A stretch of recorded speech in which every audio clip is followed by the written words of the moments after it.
बोलिए शंकर भगवान की जय, श्री लक्ष्मी नारायण भगवान की जय। आप वैशाख महिमा को श्रवण कर रहे हैं। वैशाख महिमा को श्रवण करने से और विधि विधान से वैशाख के महीने में यज्ञ दान पुण्य हवन आदि करने से अनंत गुणा फल मिलता है। जो प्रतिदिन कथा को सुन रहा है उसको ये कथा बहुत अच्छी समझ में आएगी, क्योंकि बीच में सुनने से पता नहीं चलेगा कि इससे पहले किसका वर्णन आया था। इसलिए कथा को प्रतिदिन सभी भागों में सुने। प्रत्येक दिन का नाम लिखा गया है, कथा कौन से दिन की है, इसलिए आप इसको श्रवण करें। मैथिली कहने लगे कि हे ब्राह्मण, जो मैथिली राजा थे वो श्रुतदेव ब्राह्मण से कहने लगे, हे ब्राह्मण, आपने कामदेव की स्त्री रति का वर्णन किया और उसकी अक्षुण्य शयन व्रत धारण करने की कथा भी मैंने सुनी। अब आप कृपा करके ये बतलाइए कि इस व्रत की विधि क्या है। ये अक्षुण्य शयन व्रत है, इसकी विधि क्या है, क्योंकि इसके करने से कामदेव की रति ने इस व्रत को किया तो उसको अपने पति मिल गए, पति की आयु बढ़ती है और पुत्र पौत्र की प्राप्ति होती है। यह सुन करके श्रुतदेव ब्राह्मण कहने लगे, हे राजन, इसका विधान पहले श्री हरि ने लक्ष्मी जी से कहा था, और जो भगवान श्री हरि ने लक्ष्मी जी को बताया था वह मैं आपसे कहता हूँ। इस व्रत को करने से श्री लक्ष्मीपति भगवान प्रसन्न हो जाते हैं। इस पाप नाशक व्रत को किए बिना जो धर्म में प्रवेश करते हैं उनका वह सब कर्म निष्फल हो जाता है। जब तक इस व्रत को नहीं करते हैं उनके बाकी के कर्म निष्फल होते हैं, उन कर्मों का फल उसको प्राप्त नहीं होता है। सोने या चांदी की मनोहर मूर्ति बनाकर पीले वस्त्र से उसको सुशोभित करके और सफ़ेद पुष्प और सुगंधित द्रव्य से उसका पूजन करें। षोडशोपचार पूजन करें। पाद्यम, अर्घ्यम, स्नानम, गंधम, पुष्पम, धूपम, दीपम, नैवेद्यम इत्यादि से उसका पूजन करें मूर्ति का। फिर श्रावण शुक्ला द्वितीया को इस व्रत को प्रारंभ करना चाहिए। 4 मास तक करता रहे।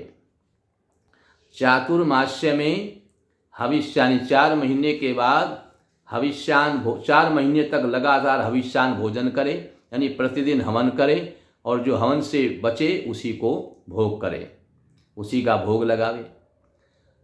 इस प्रकार से श्री लक्ष्मी नारायण का पूजन प्रतिदिन करता रहे। चातुर्मास यानी 4 महीने व्यतीत होने पर विधिवत इसका पालन करना चाहिए। किसी ब्राह्मण को जूते दे दो, ब्राह्मणों को शैया दान कर दो, वस्त्र दान कर दो, ब्राह्मणों को भोजन कराओ। ब्राह्मण और ब्राह्मणी दोनों को साथ बैठा करके भोजन कराएं, उनको दक्षिणा दें और उनको बाकी सब सामग्री दे करके उनको प्रसन्न करें। यथाशक्ति उनको खूब धन देना चाहिए। इस प्रकार से 4 मास तक पूजन करें। मार्गशीर्ष यानी अगहन के मास में भी विधिवत उसी तरह भगवान का पूजन करें। ऐसे ही चैत्र से लेकर के 4 मास तक हरि भगवान का पूजन करें, जिनको सनकादिक ऋषि गण पूजते हैं। चैत्र मास से प्रारंभ करके 4 महीने करें, मार्गशीर्ष मास से प्रारंभ करके 4 महीने करें, श्रावण मास के शुक्ल पक्ष की द्वितीया से प्रारंभ करके इसको 4 महीने तक करें। इस प्रकार जिस महीने में शुरू करें 4 मास तक उसको करता रहें।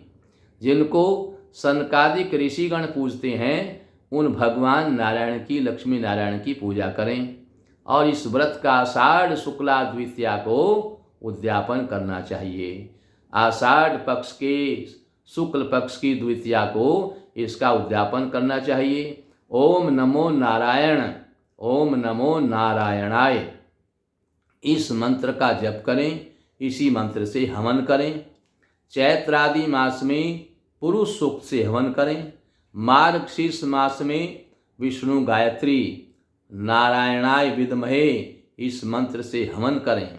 विष्णु गायत्री से हवन करना चाहिए।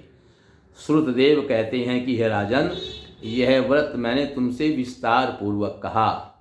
इसको करने से जगन्नाथ भगवान प्रसन्न होते हैं और उनकी प्रसन्नता से अनेक सुख तथा संतान की वृद्धि होती है। और जो पत्नी करती है, स्त्री करती है, तो उसके पति की रक्षा होती है, उसकी आयु बढ़ती है और पुत्रों की आयु बढ़ती है। पुत्र उनके सुखी रहते हैं और पुत्र सब सुख और समृद्धि प्राप्त करके अनंत काल तक सुखी रहते हैं। इस प्रकार से ये व्रत करना चाहिए। इस व्रत को करने से अनेक प्रकार के सुख मिलते हैं। इस व्रत को अक्षुण्य शयन व्रत कहते हैं। जो अपने पति कामदेव को पाने के लिए, क्योंकि कामदेव को शिवजी ने अपने क्रोध की अग्नि से भस्म कर दिया था, उसको पाने के लिए कामदेव की पत्नी रति ने इस व्रत को किया था। इसको करने से पति, पुत्र, पौत्र आदि का सुख प्राप्त होता है और संसार में सभी सुखों को भोग करके अंत में लक्ष्मी नारायण भगवान को प्राप्त होता है। इसलिए वैशाख मास में अनेक दान पुण्य करें और इस व्रत को अवश्य करें। बोलिए श्री वृंदावन बिहारी लाल की जय, श्री लक्ष्मी नारायण भगवान की जय।